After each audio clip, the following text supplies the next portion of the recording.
గడిచిన కొన్ని దశాబ్దాలుగా అంటే స్వతంత్రం వచ్చిన అనంతరం భారతదేశంలో విద్యా వ్యవస్థ పూర్తిగా నాశనం అయిపోయిందని చెప్పాలి. ముఖ్యంగా 1960 తర్వాత విద్యా వ్యవస్థ పూర్తిగా చిన్నాభిన్నమైంది. ఇక్కడ కేవలం క్వాలిటీ ఆఫ్ ఎడ్యుకేషన్ లేకుండా విద్యను మరింత దిగదార్చారు. ముఖ్యంగా బడుగు బలహీన వర్గాల పిల్లలు ఈ విద్యా వ్యవస్థలో ఉన్న లోపాల వల్ల అనేకంగా నష్టపోవడం జరుగుతుంది.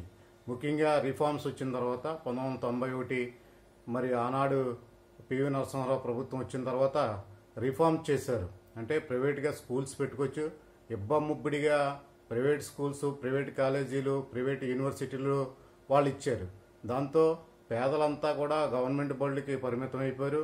డబ్బున్న వాళ్ళందరూ కూడా మరి ప్రైవేట్ స్కూల్స్లోను, కార్పొరేట్ స్కూల్స్లోను చదువుకోవడం, వాళ్ళంతా ఇంగ్లీష్ మీడియంలో చదవడం, ఇంగ్లీష్లో మంచి నాలెడ్జ్ సంపాదించడం, తద్వారా గ్లోబల్ లాంగ్వేజ్గా ఇంగ్లీష్లో వాళ్ళు మంచి మంచి ఉద్యోగాల్లో సెటిల్ అవ్వడం జరిగింది.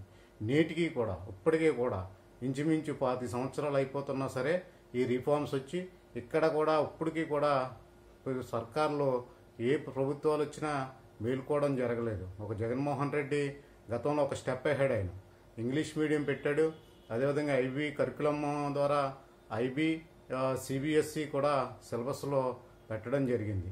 ఈ సిలబస్లు పెట్టడం వల్ల ఏమవుతుందంటే పిల్లలు మరింత మరి కేంద్ర ప్రభుత్వ సర్వీసుల్లోనూ కేంద్ర సర్వీసుల్లోనూ జరుగుతున్న పోటీ పరీక్షలకి అర్హులవుతారన్న ఉద్దేశంతో మరి ఆ యొక్క సిలబస్ పెట్టడం జరిగింది. అంటే పెట్టిన రోజునే మనం ఎన్నో అద్భుతాలు జరిగిపోతాయని మనం అనుకోకూడదు. గత 4 సంవత్సరాల క్రితం పెట్టారు, ఇంకొక 4 సంవత్సరాల తర్వాత దాని ఫలితాలు మనం చూడగలుగుతాం. కానీ ఇప్పుడు వచ్చినటువంటి కూటమి సర్కారు మరి విద్యా వ్యవస్థని పూర్తిగా చిన్నాభిన్నం చేసే పరిస్థితులు ఉన్నాయి. ఇంగ్లీష్ మీడియంలో రాయకపోయినా పర్లేదు, మీరు తెలుగు మీడియంలో రాసేయండి ఎగ్జామ్స్ అంటున్నారు. ఇది ఎక్కడ గొడవ? చంద్రబాబు నాయుడు గారు ఉన్నప్పుడు మరి ఆయన మున్సిపాలిటీల్లోనూ ఆనాడు నగరపాలక స్కూల్స్లో కూడా ఇంగ్లీష్ మీడియం పెట్టాడు. వాళ్ళందరూ కూడా ఇంగ్లీష్ మీడియంలో రాశారు. 2014 తర్వాత హై స్కూల్స్ కొన్ని ఇంగ్లీష్ మీడియంలోనే పెట్టారు, వాళ్ళు ఇంగ్లీష్ మీడియంలోనే రాశారు. ఇప్పుడు ఇది ఏ రకమైనటువంటి నిర్ణయమో నాకు అర్థం కావట్లేదు. ఇప్పుడు నా 6th క్లాస్ నుంచి ఇంగ్లీష్ మీడియంలో చదువుతున్న పిల్లలు 6th చదివారు, 7th చదివారు, 8th చదివారు, 9th చదివారు.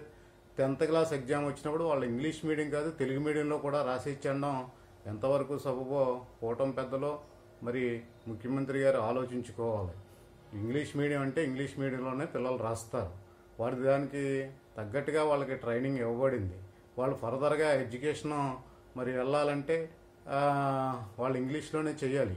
ఇంగ్లీష్ ఎందుకులే, పేద ప్రజలకు ఇంగ్లీష్ అవసరం లేదు, కేవలం డబ్బున్న పిల్లలకి మాత్రమే ఇంగ్లీషులో చదువుకుంటే సరిపోద్దన్న విధంగా మరి నాయకుల యొక్క మనోభావాలు ఉండకూడదు. ఎందుకంటే ఇది పెత్తందారీ వ్యవస్థలో పెత్తందారులందరికీ కూడా మంచిగాను పేద పిల్లలకు అందరికీ అన్యాయంగాను చేసే పరిస్థితులు ఎప్పటి నుంచో జరుగుతున్నాయి. మెయిన్ విద్యే కదా, విద్య లేకపోతే ఏముంది? విద్య ద్వారానే డెవలప్ అవ్వాలి. ఇప్పుడు కేరళ రాష్ట్రం డెవలప్ అయిందంటే కేవలం విద్య ద్వారానే డెవలప్ అయ్యారు. మరి ఇక్కడ ఉన్న పిల్లలు కనీసం వాళ్ళ జిల్లా దాటి బయటికి వెళ్ళి ఉద్యోగం చేసే పరిస్థితి లేదు. నేషనల్ లెవెల్లో మరి హిందీకి రావాలి, ఇంగ్లీషు రావాలి, కమ్యూనికేషన్ స్కిల్స్ ఉండాలి. ఏ చిన్న జాబ్కి వెళ్ళినా కమ్యూనికేషన్ స్కిల్స్ లేకపోతే వాళ్ళు తీసుకునే పరిస్థితి లేదు. తెలుగు తప్ప వేరే భాష రాకపోవడం వల్ల అనేక ఇబ్బందులు పడుతున్నారు. ఈ ఇబ్బందులను అధిగమించాలంటే పిల్లలు తప్పకుండా ఇంగ్లీష్ నేర్చుకోవాలి, ఇంగ్లీష్లో మంచి ప్రావీణ్యత సంపాదించాలి. తద్వారా వాళ్ళు ఎక్కడన్నా పనిచేస్తారు. కాల్ సెంటర్లో కూడా ఇంగ్లీష్ రాకపోతే జాబ్ ఎవరు? 10,000 రూపాయల శాలరీకి కూడా ఇంగ్లీష్ కావాల్సి వస్తుంది. ఒకసారి ప్రభుత్వం ఆలోచించుకోవాలి, ఆలోచించుకుని మంచి నిర్ణయాలు తీసుకోవాలి. విద్యా విధానంలో సంపూర్ణమైనటువంటి మార్పులు తేవాలి. ఏదో టీచర్స్కి అనుకూలంగాను మీరు నిర్ణయాలు తీసుకుంటే ₹1,00,000 శాలరీ ఇస్తున్నారు ఒక్కో టీచర్కి.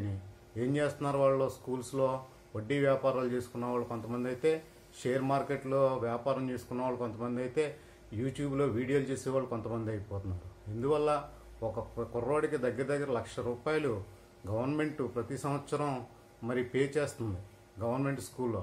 అదే ప్రైవేట్ స్కూల్స్కి ఇచ్చేయండి. ప్రైవేట్ స్కూల్స్కి ఇస్తే 50,000కే నారాయణ, శ్రీ చైతన్య వాళ్ళు చెప్తారు. మొత్తం గవర్నమెంట్ సెక్టార్లో ఉన్నటువంటి బళ్ళన్నీ ఎత్తేయండి, ఏం పర్లేదు, 50% మిగులుతుంది గవర్నమెంట్కి. ఎందుకంటే విద్యను ప్రైవేట్ పరం చేశాను శుభ్రంగా. ఏమీ లేదు, 50,000 రూపాయలు ఒక కుర్రవాడు చదివినిస్తే వాళ్ళే చేస్తారు. మీరు చూడండి, కొన్ని స్కూల్స్ ఇచ్చి వాళ్ళలోని వీళ్ళలోని వ్యత్యాసం చూడాలి. ప్రభుత్వ పెద్దలు ఆలోచించాలి ఒకసారి. కనీసం ఓ 10% స్కూల్స్ ప్రైవేట్ విద్యా సంస్థలకు ఇచ్చి చూడండి. ఓ 50,000 పే చేస్తే సరిపోద్ది వాళ్ళకి. అప్పుడు తెలుస్తుంది గవర్నమెంట్ స్కూల్లో పనిచేసే టీచర్లకి అందరికీ. ఇందువల్ల మనం చెప్పలేకపోతున్నాం. క్వాలిఫైడ్ బీఈడి డిఎడ్లు అయినటువంటి టీచర్లు ఎందుకు చెప్పలేకపోతున్నారు? ప్రైవేట్ స్కూల్లో చిన్న చిన్న శాలరీలు 15,000, 10,000 రూపాయలు, 20,000 రూపాయల శాలరీకి బ్రహ్మాండంగా చెప్తున్నారు, కష్టపడుతున్నారు, పిల్లల్ని బాగా ట్రైనప్ చేస్తున్నారు. మరి గవర్నమెంట్ స్కూల్లో ఉన్న టీచర్లు ఎందుకు చేయలేకపోతున్నారో ఒక్కసారి గవర్నమెంట్ టీచర్లు ఆలోచించుకోవాలి. ప్రైవేట్ స్కూల్లో చేసేటువంటి వారే ఇంత బాగా చేస్తుంటే గవర్నమెంట్ స్కూల్లో ఎంత ట్రైన్ అప్ అయ్యి ఇంత శాలరీ తీసుకుని ఎందుకు చేయలేకపోతున్నారో ఒక్కసారి ఆలోచించుకుంటే మీకే తెలుస్తుంది. అందువల్ల ప్రభుత్వం కూడా ఆలోచించాలి, సరైన నిర్ణయం తీసుకోవాలి.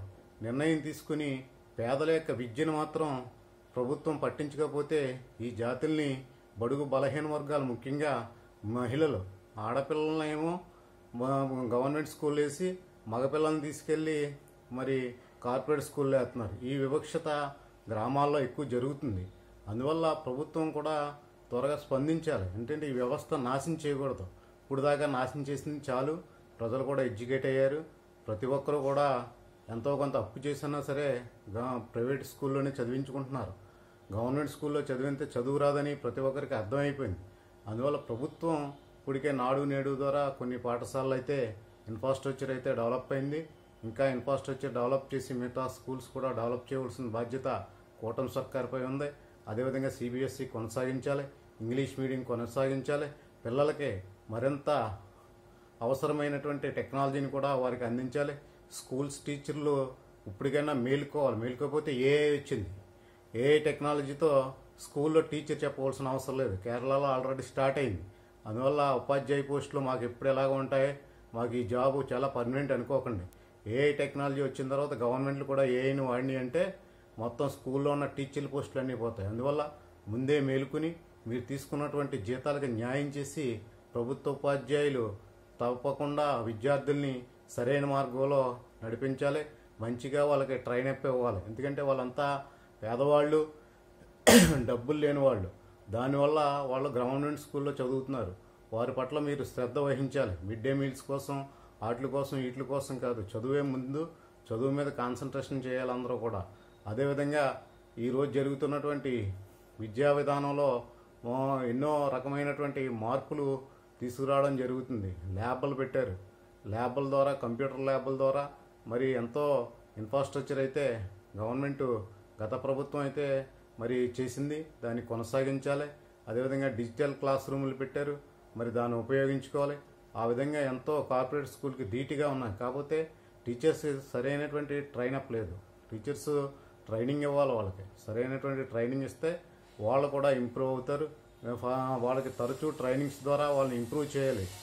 రాత్రిగానే ఏవి ఫలితాలు ఇచ్చేవి. లాంగ్ టర్మ్ ప్రాసెస్ కాబట్టి ఇప్పుడు దాకా నాశనం అయిపోయింది. కనీసం ఒక 5 సంవత్సరాలు కష్టపడితే ఈ విద్యా వ్యవస్థ గాలిలో పడుతుంది. పేద ప్రజలందరికీ న్యాయం చేసిన వాళ్ళు అవుతారని కూటమి సర్కార్ ప్రజలకు మనం చేసుకుంటున్నాం. నమస్కారం.